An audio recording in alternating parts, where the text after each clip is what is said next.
Welcome to TNPSC லட்சிய விதைகள் channel. இன்னைக்கு இந்த வீடியோவில் நம்ம என்ன பார்க்க போகிறோம் அப்படின்னா 8th தமிழ் இயல் 4 மற்றும் 5ல் இருக்கக்கூடிய இம்பார்ட்டன்ட் பாக்ஸஸ் ஆன நூல்வெளி ஆசிரியர் குறிப்பு தான் பார்க்க போகிறோம். என்னென்ன டாபிக் பார்க்க போகிறோம் அப்படின்னா பீசா குப்புசாமி அப்படிங்கிற சிறுகதை ஆசிரியரை பற்றிய நூல்வெளி குறிப்பு பார்க்க போகிறோம். ப்ளஸ் திருக்கேதர பதிகம் பாடிய சுந்தரரை பற்றியும் அந்நூல் இடம்பெற்ற தேவாரத்தை பற்றிய சில குறிப்புகளை நம்ம பார்க்க போகிறோம். ப்ளஸ் பார்த்தீங்க அப்படின்னா கலித்தொகை நூலை பற்றிய நூல்வெளி ஆசிரியர் குறிப்பு பார்க்க போகிறோம். ஓகே, இன்னைக்கு ஓவராலாக ஒரு 3 டாபிக்ஸ் கம்ப்ளீட் பண்ண போகிறோம். ஓகே, பார்ப்போம். பீசா குப்புசாமி. ஓகே, இந்த பீசா குப்புசாமி பார்த்தீங்க அப்படின்னா சிறுகதை ஆசிரியர்களுள் ஒருவர் தான் இந்த பீசா குப்புசாமி அவர்கள். இவர் எங்கே பணியாற்றியிருக்காரு அப்படின்னா தொடக்கப்பள்ளி தலைமை ஆசிரியராக பணியாற்றி ஓய்வு பெற்றவர் தான் இந்த சிறுகதை ஆசிரியரான பீசா குப்புசாமி அவர்கள். இவர் பார்த்தீங்க அப்படின்னா ஜெயகாந்தனோடு நெருங்கி பழகி ஜெயகாந்தனோடு பல்லாண்டு என்னும் நூலை என்ன பண்ணியிருக்காரு அப்படின்னா எழுதியிருக்காரு.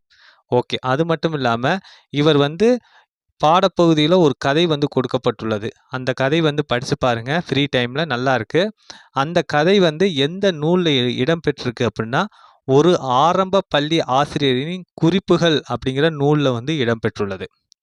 ஓகே, நெக்ஸ்ட்டு திருக்கேதரம் அப்படிங்கிற அந்த ஒரு டாபிக். இதில் பார்த்தீங்க அப்படின்னா திருக்கேதரத்தை பற்றிய ஒரு பாடல் கொடுக்கப்பட்டுள்ளது.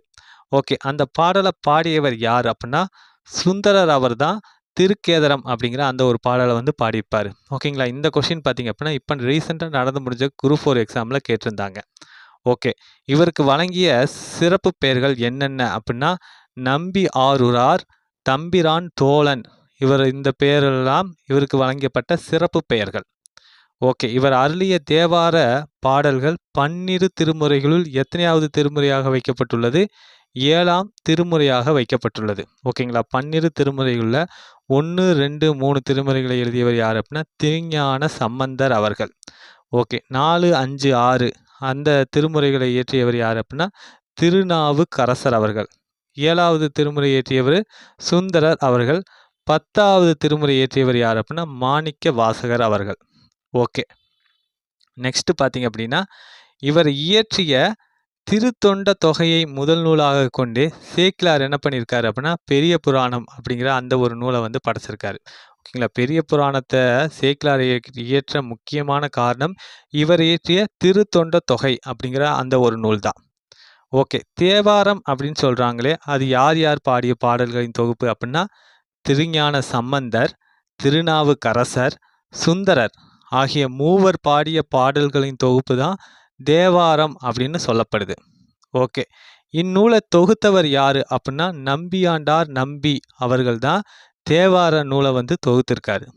ஓகே, நமக்கு பாடப்பகுதியில் நம்ம சொன்னது தான் சுந்தரர் பாடியுள்ள கேதார பதிக பாடல் அப்படிங்கிற ஒன்று இடம்பெற்றுள்ளது. ஓகேங்களா, இது குரூப் 4ல் இப்போ நடந்து முடிஞ்ச குரூப் 4ல் கேட்டாங்க. அதே போலவே தொகுத்தவரும் கேட்டிருக்காங்க. தேவாரத்தை தொகுத்தவர் யார் அப்படிங்கிறதும் கேட்டிருக்காங்க. ஓகே, நெக்ஸ்ட்டு தேவாரத்தை பிரித்தோம் அப்படின்னா தே கூட்டல் ஆரம் அப்படின்னு வருது. இதற்கான பொருள் என்ன அப்படின்னா இறைவனுக்கு சூட்டப்படும் மாலை அப்படிங்கிறதா இதற்கான பொருள். அதே போலவே தேவாரம் அப்படிங்கிறத தே கூட்டல் வாரம் அப்படின்னு பிரித்தோம்னா என்ன பொருள் தரும் அப்படின்னா இனிய இசை பொருந்திய பாடல்கள் எனவும் பொருள் கொள்ளப்படும்.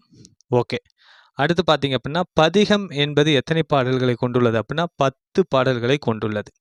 இதுவும் வெரி வெரி இம்பார்ட்டன்ட், ப்ரீவியஸ் இயரில் கேட்டிருக்காங்க. நெக்ஸ்ட்டு கலித்தொகை. ஓகே, கலித்தொகையில் ஒரு சில பாடல் வரிகள் கொடுக்கப்பட்டுள்ளது.